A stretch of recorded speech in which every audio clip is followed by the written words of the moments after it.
Hey guys, today we're going to be going over an oil change on a 2014 Dodge Challenger. We'll be going over draining the oil, doing a mechanical inspection, adding the oil and topping off our fluids, and resetting the oil light. Today we have the luxury of a lift, so we'll be able to lift the car up in the air while we do our oil change. If you don't have the luxury of the lift, you can always just use a jack up the car and crawl under that way.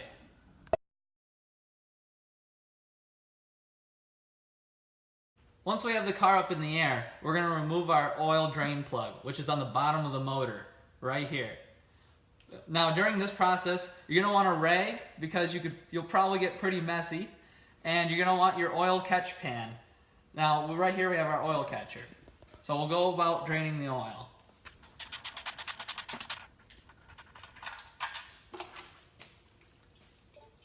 And this is why you need a rag.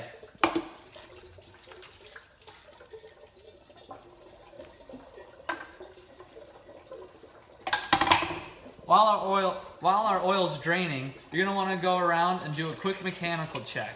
We're going to want to check for any leakage. So this is still a brand new vehicle, so we shouldn't have any oil leaking from the motor, but we'll take a look.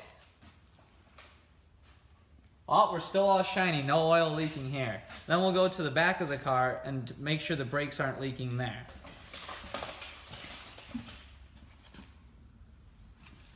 Nope. We're all clean. After checking our car for any leaks, which we didn't have any, next we're going to want to check our air pressure in our tires.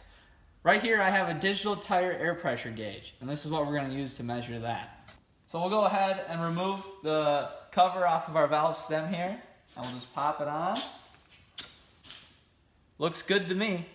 Since we're already over here by the tire, we're also going to want to check our brakes and brake pads too. This is a newer car, so the brake pads shouldn't be too bad. Yep, they're looking pretty good. After finishing our mechanical inspection, our oil's done draining, so we can go ahead and put our bolt back in. While we put the bolt back in, we still have to take the oil filter off and drain that. When that's draining, we're going to want to make sure our oil pan's under that, because that will leak too. When you get this on, you're going to want to go ahead and take a rag and wipe off any oil around the bolt so that we know that nothing's leaking. Once you have the bolt on there, you're going to want to make sure to get it hand tightened. No tighter than what your hand can get it. You don't want to use air or power tools, or you could strip it. Well, now that we have our bolt tightened, we're going to remove our oil filter. And we can do that with two different tools here. We have our oil filter grip, but if you don't have one of those, we can use a Mamba wrench. I'm going to use the oil filter grip in this situation. So go ahead and put this up here. And we'll crack it loose. Now that it's loose enough for me to remove my hand, I'll start unscrewing that here and be ready for the oil to fall down.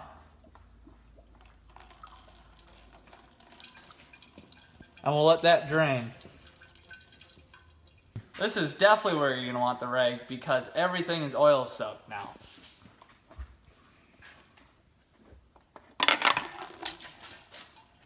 Now that we got that out, we'll let it drain and we'll be ready to put in the new oil filter. So when we're prepping the new oil filter, we're going to want to fill it up with some of our oil. And we're going to want to lube up our gasket here so we don't tear it putting it on. So we just take a little bit of oil from that, rub it around the gasket, and we're good to put it back up.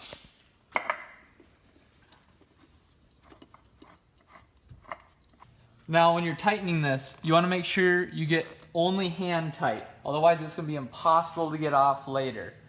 But it has to be a really firm hand tight so we don't leak. Now that we're pretty much done underneath the car here, you're going to want to make sure we have any excess fluids wiped up. And then we'll be ready to lower the car. Our third step is to dive under the hood to add our oil and top off the rest of our fluids.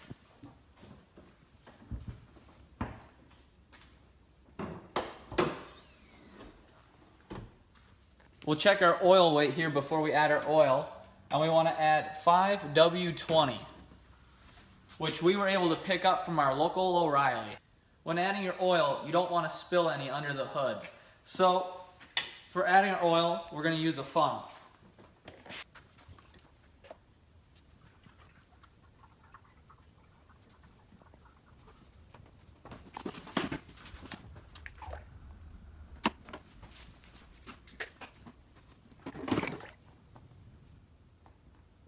And there's our 7 quarts of oil. Now that we got the oil in the engine and our cap on, we're going to start the car for a few seconds to let the oil go where it needs to be, then we'll check the level on our dipstick.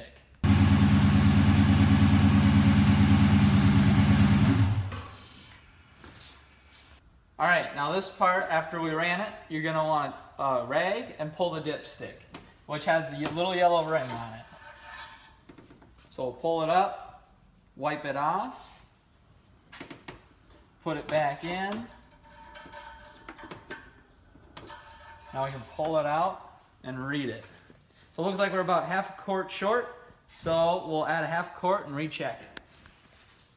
Looks like we're at a good safe level now. Always make sure to check the dipstick because you can't always trust the parts store.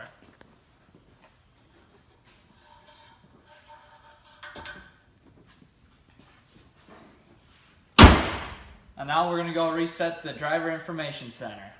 Finally, before we hit the road, we have to do one last thing. We have to reset our oil light. To do that on this car, since it's a push button, we have to press start twice and fully depress the gas pedal 3 times. And then turn it off. And that should have reset our oil light. After we reset the light, we have our next service sticker here, which is recommended. When you do full synthetic blend oil like we did, you should change it every 5,000 miles or every 1 year, whatever comes first. Now that we've completed our 4 steps for our oil change, we're ready to hit the road and have some fun.